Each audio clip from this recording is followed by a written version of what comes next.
Ola, estamos aquí de novo, o alcalde da Pobra do Caramiñal, Xosé Lois Piñeiro. Señor alcalde, como van eses presupostos? Porque xa foron a pleno unha vez e foron rexeitados, non? Os orzamentos en sí van perfectos, porque están moi ben feitos e moi pensados para o que queríamos facer e as necesidades do povo daqui a fin de ano. Xa estamos prácticamente máis cercanos ao fin do ano. Consideramos que era necesario leválos outra vez e vamos a intentar volver a negociar. Xa dixen antes que vamos a facelo principalmente co BNG, que é a forza que pensamos que primeiro, por unha parte, presentou un documento serio e formal aos orzamentos, ainda que desde o noso punto de vista a cantidad das cousas que traen nos documentos estaban recollidas nos orzamentos, pero polo menos fixeron ese esforzo, no que nós tamén lle demos resposta, non lles valeu, non lles satisfizo a resposta, pero fixeron ese esforzo, mentre que as outras forzas, pois, nin tan siquiera presentaron unha alternativa na que non nos lle podemos decir sí ou non, e coido que algunha nin tan siquiera os leu e dixo que non porque sí, non? Simplemente, pero bueno.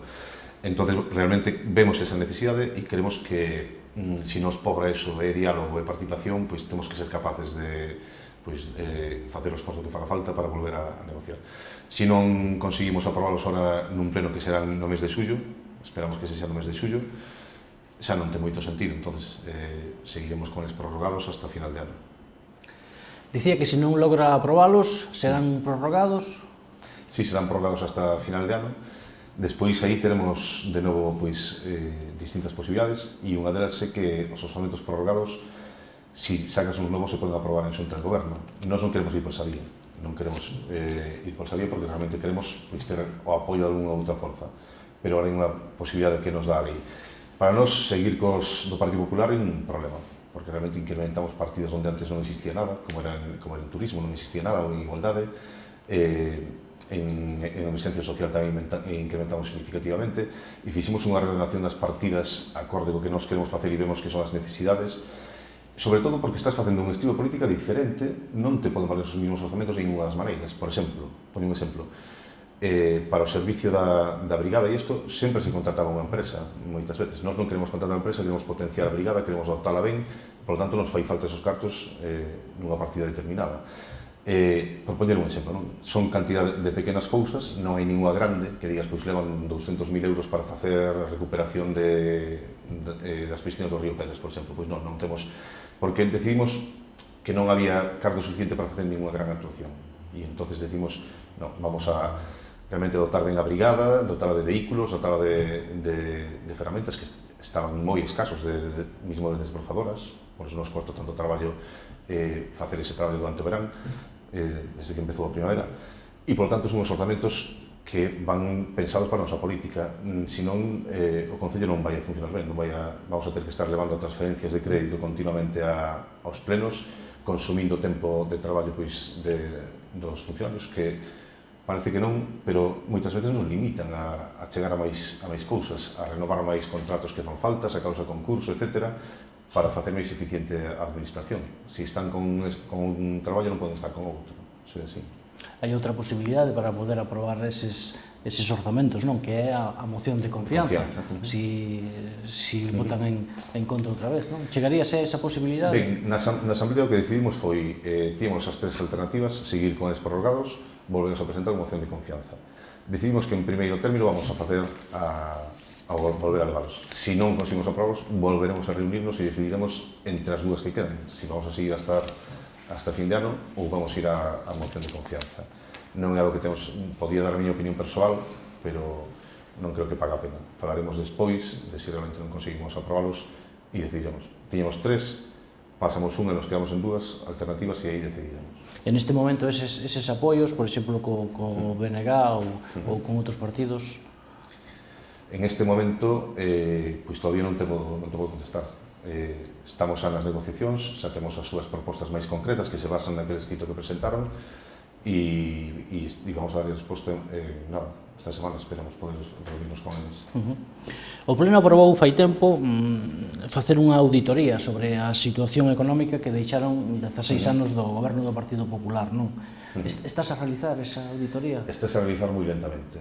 Moi lentamente. A verdad que algo que nos preocupa e o mellor deberíamos pensar en contratación externa. Queríamos facela coa propia intervención, pero que non damos co traballo. Sempre hai moito traballo pendente e as cousas se van facendo moi pouco a pouco nese sentido. Non teño problema en reconocerlo.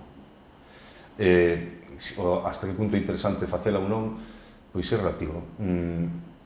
Pode ser que en algúns tipos de contratación que se levaron a cabo houve algunha irregularidade, de feito foi así, e veu aduanas, todos sabemos que veu a recoller pois, o contrato de unha empresa que traballa para o Concello, porque algo ilícito pode haber aí, pero en todo caso está ahora subyúdice, non unha auditoría para ese tema en concreto, pois tampouco o veríamos moi oportuno.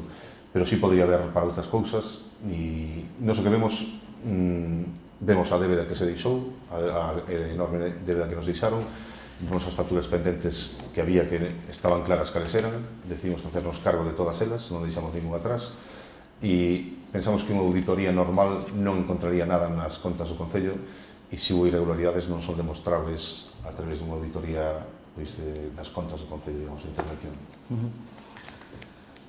É difícil, non? É difícil sacar adiante ese tema. Ademais, foi un punto aprobado por casi unanimidade, non? Dos grupos da esquerda. Porque como non recollía como se iba a facer exactamente e quedase un pouco aberto, tamén está a posibilidade de levar ao Consello de Contas e que eles mesmos fagan a auditoría. Despois a veces recibimos consellos contrarios a contratar a alguén externo porque as empresas externas non fan unha auditoría dunhas contas municipais, non sei.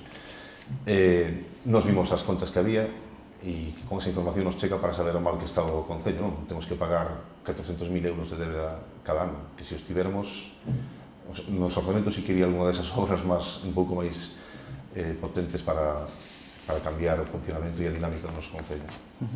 Se falamos do futuro da Pobra nestes próximos 3 anos, cales serían ou cales son os proxectos máis importantes que quere acometer o seu goberno para o resto da legislatura, con ou sin apoios, ainda que sabemos que é difícil? Sí, sabemos que son precisos e necesarios. Por eso, un deles para nós, creo que pode ser o noso maior proxecto estrela, se se pode chamar así, que non somos moito de proxectos estrela, non? Somos máis ben de traballar como formiguiñas que non tal. Pero creo que pode ser a modificación do Polígono 2, que falaba antes, donde queremos construir ali o centro de saúde. Conseguiremos varias cousas, non? Si realmente conseguimos desenvolver ese polígono. Ese terreno dotacional, mínimo para o centro de saúde. Veremos se a parcela é suficientemente grande como para meter algo máis ali. E despois se abrirán vías de comunicación na Pobra que cambiarán un pouco o funcionamento da dinámica interna, non? A Pobra pois ten ese problema de sempre, podemos casi apreciarlo aquí nesta foto que temos detrás, de bolsas de terreo que rodeaban ao que é o núcleo da vila e que impedían pois, unha comunicación fluida entre distintas partes. Hai algunhas que é difícil que deixen de estar aí, non? Como é pois, a chamada finca da Condesa, porque ten ese valor patrimonial e esas murallas que nunca, esperemos que nunca desaparezcan. Pero hai outras fincas que sí poden ser urbanizadas, que sí poden ser desenvolvidas e que abrirían novas vías de comunicación. Novas zonas verdes, novos espacios de ocio, novos centros comerciales si pode haber, donde se poden instalar novos comercios, darlle vida á Pobra, dinamizar económicamente e conseguir ese terreno dotacional. Un dos problemas que temos é que prácticamente o noso Concello non ten terreno dotacional. E me gustaría decir que o Partido Popular foi a primeira opción que buscou para o centro de saúde e non foron capaces de chegar a acordos cos propietarios para desenvolver o polígono. Nos, por hora, o que temos falado con eles moi ben, nos entendemos que eles queren modificar como está diseñado o seu polígono, digamos, non? Antes estaba diseñado de unha forma e agora queren cambiar a zona que se pode construir nun lado e non temos problema.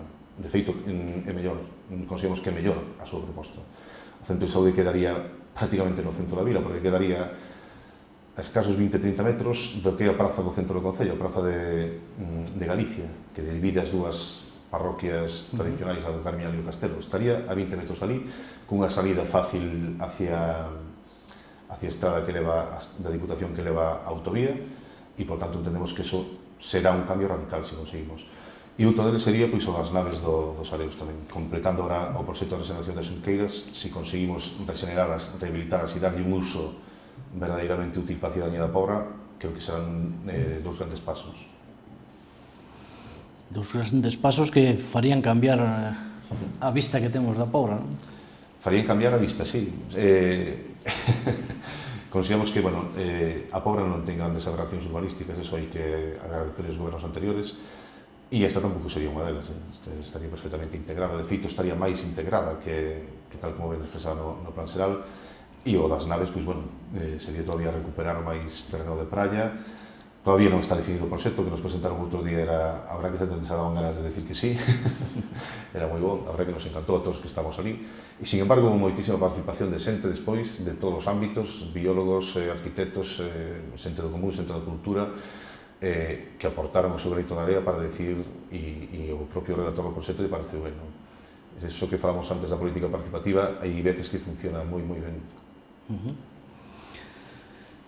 Fai pouco tivemos unhas novas eleccións xerais, o 26 de xuño, non? De decembro, non hubo outras. Esas foron as primeiras, estas foron as segundas eleccións xerais, non? Pode facer unha valoración dos resultados, ainda que non sabemos que son extrapolables á política municipal, non? Na Vila da Pobra, como quedaron os resultados do 26 de xuño? Ben, efectivamente non son extrapolables, pero sí se pode facer unha lectura, eu xa o fixen públicamente. Os resultados mellores da comarca son claramente para En Marea, son na Pobra. Nos non é que formemos parte de En Marea, non temos carné, nadie ten carné de En Marea, pero sí decidimos apoiar esa coalición porque nos parecía o mellor e vemos que respira un pouco dos mesmos principios básicos que respiramos nós. De feito, son prácticamente os mesmos. Decidimos apoiar e se nota que o municipio da comarca, de feito, é o segundo da provincia en porcentaxe de votos, por lo tanto, a nosa presencia no goberno se nota algo. E non percibimos voto de castigo para nada, sino que vemos que reforza a opción que nos apoiamos e ve reforzada na Pobra. Tamén a outra lectura que fago xa a nivel comarcal, donde hai unha asamblea máis ou menos participativa e activa, os resultados tamén foron maiores. E algo que a mí personalmente me preocupa moito, e así eu transmito a toda a xente que podo, é os malos resultados que teñen, sobre todo nos rural, os municipios máis rurais da comarca, como son Mazaricos, Lousame e Serra de Outes, foron os peores resultados, algún moi baixo para En Marea. Temos que pensar seriamente eso e deixar de ter esa visión de que solamente temos ideas para gobernar as cidades ou as vilas de tamaño mediano, cando non é así. Temos moitas máis ideas e proxectos para o que é Galicia no seu conxunto. Sen embargo, hai un desplome do BNG, un desplome claro, non? Un aumento do PP e unha lixeira melloría do PSOE, non? Tamén no... Ben, eu esa lectura fago, creo que se dou a nivel estatal, creo que hubo un período desde as de decembro hasta que se convocaron estas, na que hubo 3 partidos que estiveron pensándose entre sí de alguma maneira para ver se era posible chegar a un goberno alternativo do Partido Popular. Foron, Ciudadanos, o PSOE e o que era Podemos e as confluencias que iban xunto con el, e non conseguiron chegar a ese acordo e realmente foron castigados esas forzas, mentre que o Partido Popular, que se mantivo un pouco marxen, pois medrou. É unha lectura que fai moita xente de que a xente ao final, ante ese caos, esta incertidumbre, pois prefiere ir ao habitual e, dentro do malo, estamos acostumbrados a que nos maltraten e a que non se nos teñen en conta nos gobernos, pois seguimos así 4 anos. Por lo tanto, creo que todas deben de asumir a súa parte de responsabilidade. Unidos Podemos pois tuvo unha subida pero pequeniña, moi pequena co que se esperaba, non? Realmente, ao mellor tamén esas enquisas nos fixeron ver construir castelos no aire, non sei. A mí me resultou moi extraño, non? Que despois de unirse subiran tan pouco. Entonces, esa lectura tamén afectou, non? Un pouco o que Galicia, o que a Pobra, e se produxo esa subida do PP e esa baixada moi forte, no caso de BNG moi forte. Eu creo que a baixada de BNG hai que estudiar máis ben os resultados de decembro. Creo que, sendo xustos, ahora o que tiveron foi o azote do que se chama voto útil, non? A xente que, a mellor, seguro que moita xente que lle pudo votar, pois só deixaron de facelo porque non querían tirar os seus votos.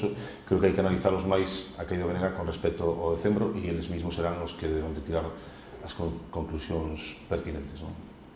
Pois chegamos ao punto final da nosa entrevista. Moitísimas gracias por acompañarnos e deixámosche os últimos minutos para o que ti queiras dirixirte á xente da Pobra e á xente da Barbanza. Bueno, a xente da Pobra e da Barbanza, da Pobra particularmente, claro, decide que teñan confianza e paciencia, que queda moitísimo traballo por facer. Todavía, ainda que parezca que un ano que é moito tempo, estamos en un período de sentar bases para poder dar grandes pasos e que chegarán e se verán, pero que pensen un pouco nas oportunidades que teñen hoxe en día de falar co seu alcalde, co seu goberno, en todas as ocasións que nos damos pé para eso, nas asambleas veciñais, nas parroquias e nas asambleas que facemos no casco urbano sobre moitísimos temas. Realmente cambiamos a maneira de facer política e creo que iso deben ter en conta. E no Barbanza, pois, animarlle que fortalezan as súas asambleas locais e onde non as hai que as creen. Moitísimas gracias por estar con nós. Moi agradable. Señoras e señores, convidámonos a semana que ven aquí na Canal Barbanza. Moi boas.